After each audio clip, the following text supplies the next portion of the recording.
Mesdames, Mesdemoiselles, Messieurs, en vos titres, grades et qualités, chers étudiants, chers amis, bonjour.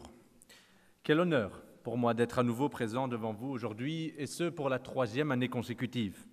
Beaucoup diront qu'à Mons, comme sans doute ailleurs, certains représentants, à tout niveau confondu, aiment vraiment faire de vieux os. Mais comme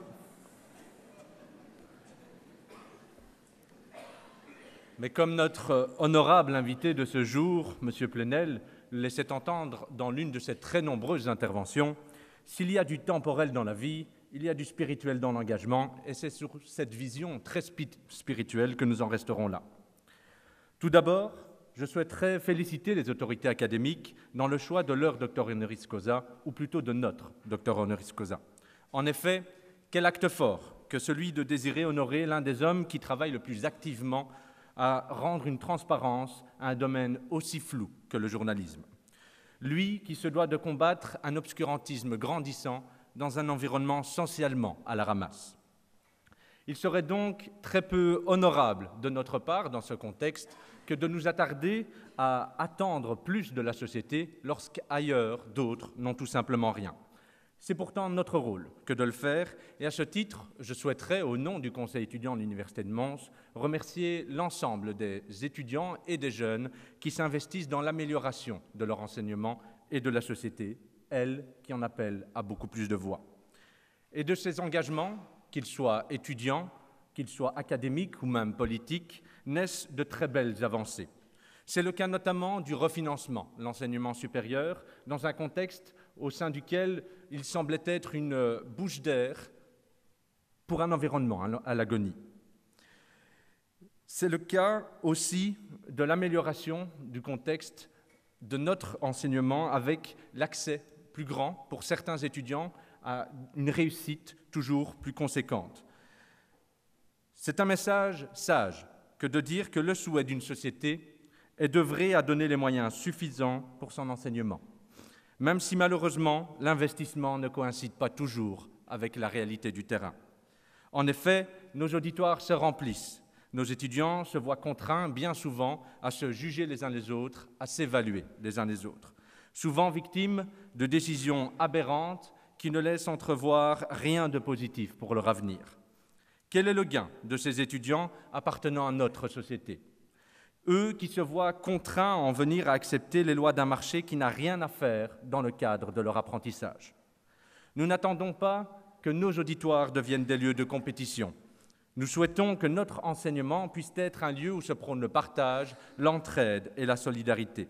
Un lieu où chacun et chacune, ensemble, nous pourrions construire un avenir non pas dicté par certaines personnalités politiques et certains hommes nantis, mais plutôt par la vision providentielle que représente l'accès au savoir.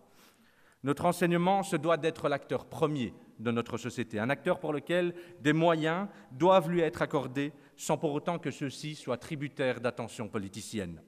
Nos soins de santé, notre régime social, notre enseignement et nos structures collectives méritent mieux que la division d'un pays ou que les mesures qui l'y conduisent inlassablement.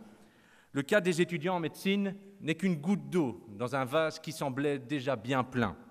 Comment peut-on consciemment demander à vos frères, vos sœurs, à vos enfants qu'ils puissent se refuser l'accès à l'une des plus belles professions qui soit dans un contexte social et une société au sein de laquelle, malheureusement, nous, aujourd'hui, manquons cruellement de médecins.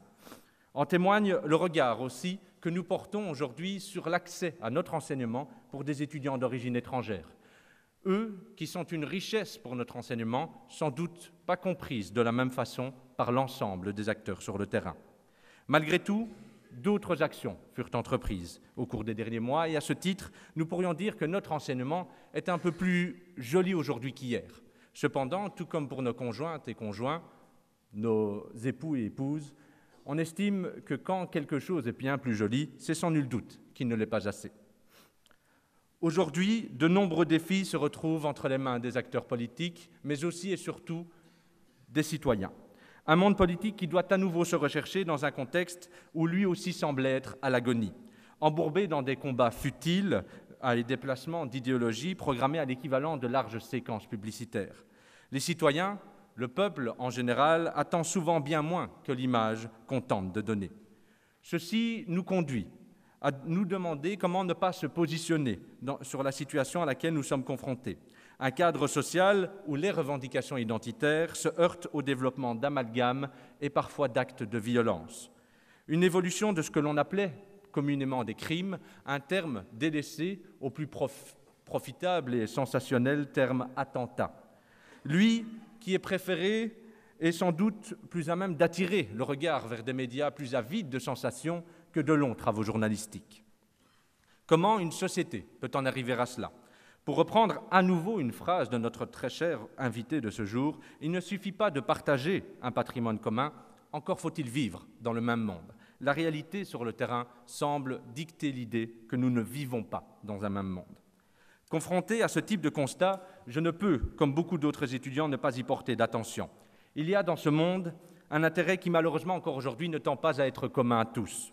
Il n'y a pas de liberté dans un monde qui ne tend pas à suffisamment la mettre à disposition des gens et qui ne partage pas l'idée que l'on puisse favoriser l'entraide pour les citoyens.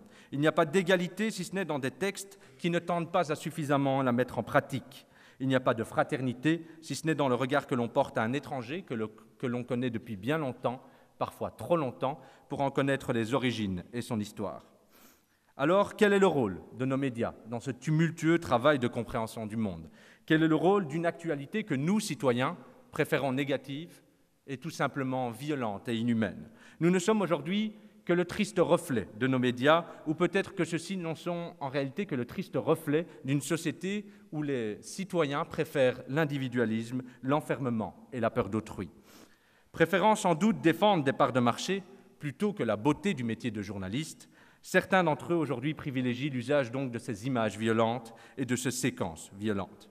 Elles qui les éloignent bien souvent de leur rôle premier, celui d'informer et de susciter la réflexion. Au-devant de ces faits, les citoyens devraient sensiblement être touchés. Ceux-ci devraient préférer d'autres actions, d'autres démonstrations que ces actes violents. Comme un célèbre proverbe chinois le disait, c'est en voyant un moustique se poser sur les attributs masculins que l'homme réalise bien souvent qu'on ne peut régler tous les problèmes par la violence.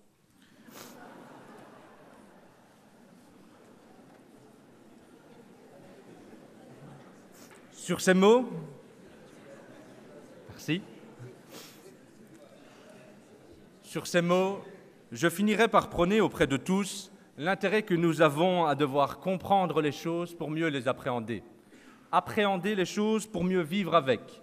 Vivre avec pour tout simplement accepter qu'ensemble, nous sommes plus forts et qu'une société qui a compris cela a tout simplement réalisé l'un de ses plus grands pas. Je vous remercie toutes et tous pour votre attention et je vous souhaite, à vous, Monsieur Plenel, de prendre plaisir à l'honneur qui vous est remis aujourd'hui. Et je vous remercie et vous souhaite à vous tous ici présents dans cet auditoire une excellente nouvelle année académique, empreinte, je l'espère, à de très nombreux défis. Merci à tous.